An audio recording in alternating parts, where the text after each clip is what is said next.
आप दोनों से कुछ बात पूछनी है। क्या बात है रूपा, किसी ने कुछ कहा क्या? मैं कुछ दिन पहले घर का सामान लेने बाजार गई थी। तब वहां मुझे सब लोग बहुत ताने दे रहे थे, कह रहे थे अपने माता पिता की करनी का फल जरूर भुगतेगी। तू उनकी बात पे ज्यादा ध्यान मत दे, वे सब हमारी तरक्की से जल रहे हैं। और नहीं तो क्या, जब हम दर दर की ठोकरें खा रहे थी तब तो कोई मदद करने के लिए आगे नहीं बढ़ा। अब हम उनकी बात क्यों सुने भला? पुष्पा और कजरी गांव वालों के तानों को नजरअंदाज कर रही थी। उन्हें ये समझ नहीं आ रहा था कि इन तानों के पीछे क्या गहरा राज छिपा है। वे तीनों बिना किसी फिक्र के अपने मिट्टी के घर में आराम से रह रही थीं। बारिश और तूफान इतना ज्यादा बढ़ गया था कि गांव में हर तरफ पानी भर गया था। लोगों के लिए गांव में रहना मुश्किल हो रहा था। सरपंच जी, हमारी सहायता कीजिए, हमारा घर डूब रहा है, हम कहाँ जाएंगे? आप सब घबराइए मत, मैं कुछ सोचता हूँ, मुझे थोड़ा समय दीजिए। समय ही तो नहीं है सरपंच जी, बारिश ऐसे ही होती रही तो पूरा गांव डूब जाएगा, कुछ नहीं बचेगा। गांव की परिस्थिति बहुत खराब हो गई थी।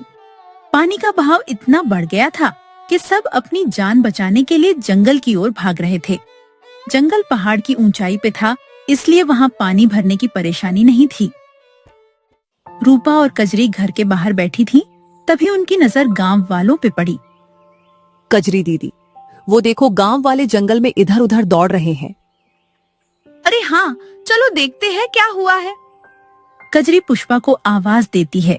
पुष्पा भी घर के बाहर आ जाती है। फिर तीनों गांव वालों के पास जाते हैं। उन गांव वालों की भगदड़ में सरपंच भी था। क्या बात है सरपंच जी, आप सब इधर उधर भाग क्यों रहे हैं? हम सब अपनी जान बचा रहे हैं, हमारा घर डूब चुका है, हम बेसहारा हो गए हैं। जो जैसा करता है उसके साथ वैसा ही होता है। एक समय आपने हमें बेघर किया था, आज भगवान ने आपको कर दिया। कजरी, ये कोई समय है क्या लड़ाई करने का? ऐसे किसी के बुरे वक्त का मजाक नहीं उड़ाते हैं। आप सब हमारे घर चलिए, यहाँ बारिश के कारण बाढ़ आने की संभावना नहीं है। इतना बोलकर तीनों बहनें सभी गांव वाले को अपने घर लेकर चली जाती हैं।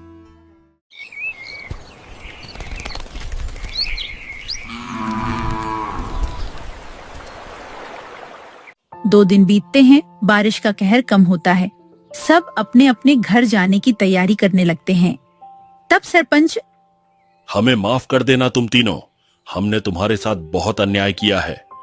हमने तुम्हारे माता पिता की गलतियों की सजा तुम तीनों बहनों को दी। आप सब अक्सर हमारे माता पिता की गलती की बात करते रहते हैं। आखिर उन्होंने ऐसा क्या किया था जिसकी सजा आप सब हम तीनों बहनों को देते आ रहे थे? सरपंच जी, आज आपको सच बताना ही होगा। आखिरकार सरपंच अपनी चुप्पी तोड़ता है और उन्हें सालों पुराना राज बताता है। तुम्हारे माता पिता ने सालों पहले मंदिर के गहनों की चोरी की थी। ये सुनते ही तीनों के पैरों तले जमीन खिसक जाती है। नहीं, ये मुमकिन नहीं। भले ही हमारे माता पिता हमारे साथ ज्यादा समय तक नहीं रहे हों, पर फिर भी हम ये यकीन से कह सकते हैं कि वो ऐसे बिल्कुल नहीं थे। हाँ, मैं 9 साल की थी जब मेरे माता पिता गुजरे थे। उनके गुजरने से पहले वो मुझे हमेशा सच्चाई और धर्म के मार्ग पर चलना सिखाते थे। अब आप ही बताइए, जो अपनी बच्चियों को इतने अच्छे संस्कार दे, वो भला चोरी जैसा गलत काम कैसे कर सकते हैं? तीनों जिद पे अड़ गई थी कि वे अपने माता पिता के माथे पे लगा ये कलंक मिटा कर रहेगी। वे तीनों सरपंच के ऊपर भड़कने लगी थीं। तभी अचानक एक बूढ़े बाबा की आवाज आती है। वे दोनों सच्चे थे। ये सुनते ही सबकी नजर उनके ऊपर जाती है। आप कौन है बाबा? मुझे नहीं पहचाना सरपंच, मैं उस मंदिर का पुजारी हूँ। तुम्हें कहाँ से याद होगा? उस वक्त तो तेरा पिता गांव का सरपंच था। चलो सब मेरे साथ, आज सारे रहस्यों से पर्दा उठेगा। इतना बोलकर बूढ़े बाबा सबको श्यामलाल के घर के आंगन में लेकर जाते हैं। सरपंच, यहाँ खुदाई करवाओ। खुदाई शुरू होती है। मिट्टी के अंदर से मंदिर का खजाना निकलता है। ये खजाना यहाँ कैसे? क्योंकि श्यामलाल ही असली चोर है। वो तेरे पिता का खास मित्र था, उनसे चोरी करके तेरे माता पिता को फंसा दिया। अगर आपको सच पता था तो आपने अब तक किसी को कुछ बताया क्यों नहीं था? मैंने श्यामलाल को चोरी करते देख लिया था, इसलिए वो मेरी जान का दुश्मन बन गया था। उससे बचने के लिए अब तक मैं अपनी पहचान छुपाकर घूम रहा था। वो श्यामलाल बाढ़ से बचने के लिए शहर भाग गया है। अब हम उसे सजा कैसे देंगे? उसने मेरे माता पिता का नाम खराब किया है।